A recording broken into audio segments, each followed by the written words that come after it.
कादंबरी सुडाग्नी, लेखक कल्लापाय ज्योतिबा पाटील, भाग 4। अंजीच्या घरात आता सुख नांदत होतं। धान्यानं घर भरलं होतं, जनावरांनी गोठा भरला होता। काही वर्षापूर्वी घरात खाण्याची ओढाताण बघून भुजंगाच्या सासरच्यानी त्याच्या मुलीला लहान असताना आजोळी नेलं होतं। आता घरी भुजंगाची 3 जण, नागेशची 3 जण आणि भीमाची नवरा बायको अशा 8 माणसांनी घर भरलं होतं। गावात या 3 पैलवान भावांचं वजन होतं, त्यामुळे बाहेरच्या माणसांचं घरी तितकंच येणं जाणं होतं। इतकं सारं आबाद असताना अंजीच्या मनात मात्र एक रोखरोख लागून राहिली होती। अंजीवर जीवापाड प्रेम करणारा वाघासारखा नवरा तिला मिळाला होता। आभाळ कोसळलं तर पेलून धरतील असं पहाडासारखं तिचं धीर होतं, तर बहिणीच्या कोणत्याही संकटाला धावून येणारा श्रीकृष्णासारखा मारुती हा तिचा भाव होता। धीराच्या पोरांनी घर हसतं खेळतं होतं। नवी नवरी म्हणून अंजीच्या अंगावर दागिनंही होतं, पण एवढ्या अंजी खुश नव्हती। कोणत्याही स्त्रीला एखाद्या वेळी एक वेळ पोटाला कमी पडलं तरी चालतं। मंगळसूत्र सोडून अंगभर सोन्याचं दागिनं नसलं तरी चालतात। राहायला महाल नसला तरी तिला झोपडी चालते। पती सोडून तिच्यासाठी अख्खं जग तिच्या विरोधात केलं तरी ती दाद देत नाही, ती डगमगत नाही। ती कमालीचा संयम पाळते, अनेक आघातांना झुंज देते। आलेल्या परिस्थितीशी ती कधी वागीन होऊन तर कधी नागिन होऊन एकाकी लढत राहते। ती कधी आपल्या मायळू स्वभावानं भल्या भल्यानं आपलंसं करून त्यांची मनं जिंकते, पण अन्याय झाला तर ती पेटून उठते। असेल त्या परिस्थितीशी ती जुळवून घेते। मात्र तिला पती सुख आणि आपत्ती सुख नाही लाभलं तर आपला स्त्री जन्म वाया गेला असं वाटून मनानं ती खंगत जाते, झुरत जाते। क्षणोक्षणी पावलोपावली तीच खंत, उणीव, कमतरता तिला सतावत राहते। आणि असंच अंजीला झालं होतं। लग्न होऊन 1-2 वर्ष होत आली तरी तिचा पाळणा हालत नव्हता। शेजारची लहान मुलं बघून ते अंतर्मनातून अस्वस्थ व्हायचे, शांत राहायचे। अपत्य प्राप्तीसाठी कोण बाया काही सांगतील ते सगळं उपाय करायला लागली, उपास तापास करायला लागली। वर्षाला झाडं फुलांनी फुलत होती, फळांनी भरत होती। जमीन पिकानं काळ्याची हिरवी आणि हिरव्याची पिवळी होत होती। उन्हाळ्यात आटलेली नदी ओढ पावसानं भरत होतं। गोट्यातली जनावरं 1-2 वर्षाला विहत होती। खुरड्यातली कोंबडी अंडी उपवून पिलांना जन्म देत होती। कुत्री मांजरी आपल्या पिलांचं लटांबळ घेऊन फिरत होती। हा सारा बहरलेला ओसंडून वाहणारा निसर्ग, आपल्या वासराला चाटणारी गाय आणि बाळाला आपल्या छातीशी लावून दूध पाजणारी शेजारची माय पाहून अंजी आनंदून जात नव्हती, तर ती अपत्य प्राप्तीच्या कमतरतेनं नाराज होत होती, मनातून दुःखी होती। लग्न होऊन 3 वर्ष होत आली होती। अंजीचा पती भीमा अजून कुस्त्याच करत होता। आतापर्यंत त्यानं प्रत्येक कुस्ती जिंकली होती, मात्र त्यानं अपत्य प्राप्तीची कुस्ती अजून मारलीच नव्हती। भीमालाही अंजीच्या भावना कळत होत्या। गल्लीतल्या बायका टोमणा मारून तिला चिडवत होत्या, त्यामुळे अंजीचं मन घायाळ व्हायचं। बाईच्या जातीला मातृत्व प्राप्त झाल्याशिवाय तिला पूर्णत्व प्राप्त होत नाही। अशा बाईला घरगुती कार्यक्रमांना डावललं जातं। जणू तिच्यावर समाजातील स्त्रिया बहिष्कार टाकतात, तिरस्कार करायला लागतात। एका स्त्रीनं दुसऱ्या स्त्रीचा असा तिरस्कार करणं हे माणूसपणाचं लक्षण नसतं। या सगळ्यातून कायम तणावाखाली असलेली अंजी उद्या भीमा कुस्तीला जाणार त्याच्या आदल्या रात्री भीमाला लाडात येऊन विनवणी करत भावविवश होऊन म्हणाली, ऐकतय का? मी म्हणते आता पुरं करा तुमच्या कुस्त्या। मला आई व्हायचंय आणि तुम्हाला ती कुस्ती जिंकलेली पाहिजे। येते का लक्षात तुमच्या? होय हो, पुऱ्या करा आता त्या कुस्त्या, बस झालं। आज मात्र मोठ्या धाडसानं अंजी मनातलं बोलली होती। तिच्या मनातली तीव्र इच्छा नाईलाजास्तव तिनं प्रकट केली होती। भावना कोंडल्या जातात तेव्हा संधी मिळताच त्या भावनांचा उद्रेक होत असतो. स्फोटातून अनेक शरं उडून इतस्त पसरावेत. तशा राग, इच्छा, आकांक्षा, प्रेम, वात्सल्य अशा अनेक भावना एकाच वेळी बाहेर पडतात. अशा भावनांचा उद्रेक झालेल्या ऐंशीशी भीमा समजूत घालत म्हणाला, हे बघ ऐंशी, उद्या मी शेवटची कुस्ती धरणार आहे आणि त्यानंतर ना मी कायमची कुस्ती सोडणार. होय, मग आपला प्रपंच, तू आणि मी. आपल्या पतीला आपल्या मनातील भावभावना समजल्या. त्यानं आपल्या भावनेला प्रतिसाद दिलेला पाहून ती भीमाच्या बलदंड बाहूत विसावली. कुस्त्यांचा दुसरा दिवस उजाला. भीमा भाल्या पहाटे उठला, नदीवर गेला, आंघोळ केली, घरी आला. आज दुपारी तालमीत सारी पैलवान पोरं जमली होती. भीमान कुस्तीला जाण्यापूर्वी घरात थोरला भाऊ असतात भूषण आणि मधला भाऊ नागेशच्या पाया पडला, आईच्या पाया पडला. आयुष्यात जन्म देणाऱ्या आईला आणि ज्ञान देणाऱ्या गुरुला कधीच विसरायचं नाही. अगदी तसंच कुस्तीचं धड देणाऱ्या वस्तात भावाला आणि जन्मदात्या आईला नमस्कार करून भीमा तालमीत गेला. तालमीत हनुमानाची पूजा सुरू होती. बजरंग बली की जय, बजरंग बली की जय असं म्हणत साऱ्या पैलवानांनी बजरंगाला हात जोडलं आणि सगळं पैलवान कुस्त्यांसाठी बाहेर पडलं. गावापासून 10 किलोमीटर अंतरावरच्या त्या गावात आज कुस्त्यांचा फड होता. कुणी चालत तर कुणी सायकलवरून कुस्त्यांचा फड गाठला. कुस्त्या बघायला माणसांची गर्दी झाली होती. लांब लांबून गाजलेलं पैलवान तिथं आलं होतं. गजबजलेल्या फडात हलगीचा आवाज पैलवानांना स्फुरण देत होता. सूर्य मावतीला चालला. उन्हाची ताप बरीच कमी झाली. आता लहान पैलवानांच्या कुस्त्या संपून मोठ्या पैलवानांच्या कुस्त्यांना सुरुवात होणार होती.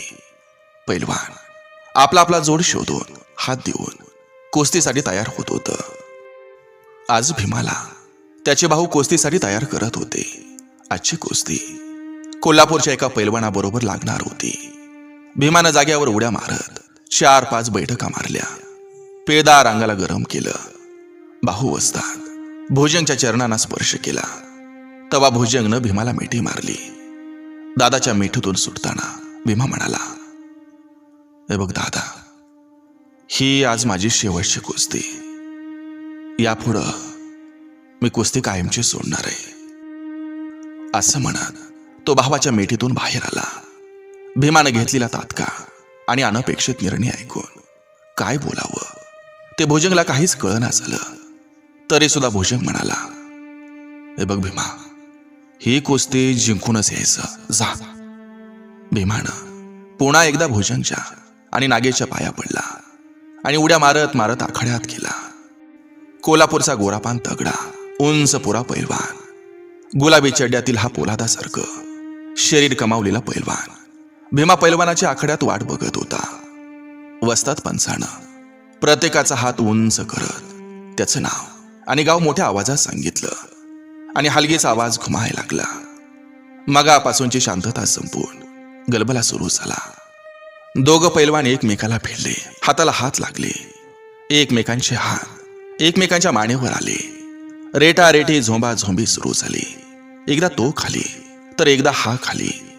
असं होता होता सायंकाळचा सूर्य डोंगराला टेकला. दोन्ही पैलवान घामाघूम झाले. दोघांच्या देहात जोश होता. दोघांची गोरीपान शरीर लोहाराच्या भात्यातील तापलेल्या लोखंडासारखी लालबुंद झालेली.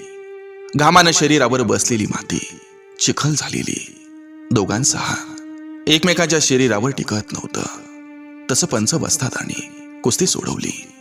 दोघांच्या अंगावर पंचांनी माती टाकली. मग या दोघा पैलवानांनी एकमेकांच्या अंगावर पशापशानं माती सोडली. पंचांनी पुन्हा दोघांना इशारा करताच पुन्हा कुस्ती सुरू झाली. दोन वाघांची झुंज सुरू झाली. सारे प्रेक्षक श्वास रोखून नजर रोखून कुस्ती कधी आणि कशी निघाली होते ते पाहत होते. पंच तर डोळ्यात तेल घालून दोघांच्या हालचालीवर लक्ष ठेवून निकाली कुस्तीच्या प्रतीक्षेत होते. प्रेक्षकांचा अर्धार उचल उचल असं सूचनांचं बाण दोघांकडे येत होतं. आणि काय होतंय हे कळायच्या आतच कोल्हापूरच्या पैलवानानं भीमाला उचलला आणि खाली पाडला. तसं भीमाच्या मानेला जोराचा मार बसला आणि तो आडवाच पडला. कुस्ती निकाली झाली, पण भीमा गोरासारखा ओरडला. डोक्यालाही मार बसला. घाईघाईनं पंचाने भीमाला पाणी पाजलं. प्रेक्षकांना काय झालंय हे गोंगाटात कळालंच नाही. निकाली कुस्ती पाहून सारे परतीच्या मार्गाला लागले. भीमाला दवाखान्यात पळवलं. दवाखान्यात नाहीच तोवर भीमाला वाटेतच एक रक्ताची उलटी झाली आणि भीमा कायमचा पराभूत झाला. त्याच्या जीवनाची कुस्ती कायमची संपली. भीमाचं हत्तीसारखं प्रेत गावात आणलं गेलं. अंजी पतीसाठी खूप रडली, दहाय मोकलून रडली. भाऊ भूषण आणि नागेशच्या डोळ्यात लोकांनी कधी अश्रूंचा थेंब बघितला नव्हता. पण आज दोघं भाऊ भीमासाठी गुरासारखे ओरडून रडत होते. भीमासाठी गावची तरुण पोरं पैलवान दुःख सागरात बुडाले. कुस्ती खेळताना मार लागून पैलवान दगावल्याची ही घटना या भागातील पहिलीच घटना लोकांना असह्य झाली. भीमा गेला, पण माग आपली कुस्त्यातील आठवणी ठेवून गेला. मागे भावना हातबल करून गेला. पत्नी अंजीला वांजोटीस ठेवून गेला. तिला दुःखाच्या डोहात ढकलून गेला. भीमाच्या जाण्यानं अंजीचा भाऊ मारुती हा आपल्या बहिणीचा नवरा भीमा अंजीला अर्ध्यावर सोडून गेला, विधवा करून गेला. हे सारं सहन न झाल्यानं तो पोरता खचवून गेला. बहिणीच्या मोकळ्या कपाळाकडं, अखंड वाहणाऱ्या डोळ्याकडं, चिंता काळजी आणि दुःखानं ग्रासलेल्या तिच्या चेहऱ्याकडं पाहून मारुतीचं मन जणू अनेक इंगळ्या असल्याच्या यातना सोसत होतं. आपल्या एकुलत्या एक बहिणीला आलेलं हे अकाली विधवापण मारुतीला सहन होत नव्हतं. त्याला सारखा एकच प्रश्न सतावत होता. आता अंजीचं पुढं काय करायचं? या एका प्रश्नातून तोडलेल्या झाडाच्या बुंद्यातून अनेक कोंब फुटावेत तसं अनेक प्रश्न मारुतीच्या मनातून येत होतं. अंजीला सासरी ठेवावं का? तिचं दीर जावा तिला सांभाळतील का? तिचा जोडीदार गेला तेव्हा आता तिथं तिचं आपलं असं कोण आहे? तिची तिथं कोण काळजी घेईल का? या तिच्या तारुण्यात तिनं किती नजरांना सामना करायचा असा विचार करता करता त्याचं दुसरं मन म्हणालं, अरे ती तुझी एकुलती एक बहीण आहे. ती तुला काही जड नाही होणार. तिला माहेरीच घेऊन आलास तर किती बरं होईल. माहेरी ती आपलं दुःख हळूहळू विसरेल. या दुःख सागरातून तिला तारण्याचा हा एकच उपाय आहे. अकाली विधवा मुलीला आश्रयाचं एकमेव ठिकाण माहेर हेच असतं. मनाच्या अशा घुसमटीतून अंजीला माहेरी आणायचं हा एकच निश्चय करून मारुती शांत होता. भीमाच्या निधनानंतर 12 दिवसाचा दिवस कार्याचा विधी पार पडला. त्यावेळी अंजीच्या सासरी तिच्या सासरचे सारे एकत्र बसले होते. काही पाहुणे मंडळी होती. त्यावेळी अखंड अश्रूंच्या धारा गाळत रडणाऱ्या अंजीकडे बघत मारुती त्या सर्वांसमोर अंजीच्या दिरांना म्हणाला, पाहुणं, आता आपण सगळे या दुःखातून सावरूया. अंजीला यातून बाहेर काढणं गरजेचं आहे. तुम्हालाही तुमचा भाऊ जाण्याचं काय दुःख झाले याची कल्पना आहे मला. आता सगळ्यांनी एकमेकाला सावरूया. भावाच्या जाण्यानं व्याकुळ झालेला भूषण म्हणाला, आम्ही भावासाठी काळजावर दगड ठेवू, पण आम्हाला अंजीची काळजी वाटते. तिच्या नशिबी आलेलं दुःख पाहून तिनं ते कसं सोसावं याचाच विचार मनातून जाता जात नाही. डोळ्यातली टिपं टॉवेलनं पुसत पुन्हा मारुती म्हणाला, भुजंग पाहुणं, नागेश पाहुणं, अंजी जरा दुःख इसरेस तोवर तिला माहेरी घेऊन जावं म्हणतोय. गेले 12 दिवस घरात दुःखाचं सावट पसरलं होतं. मारुतीनं अंजीला माहेरी घेऊन जावं म्हणतोय असं म्हणताच अंजीच्या सासरच्या माणसांच्या चेहऱ्यावरचं दुःखाचं सावट दूर झाल्याचं क्षणात जाणवलं. त्यांच्याही मनात हेच होतं. पण अशा वेळी बोलणार कसं?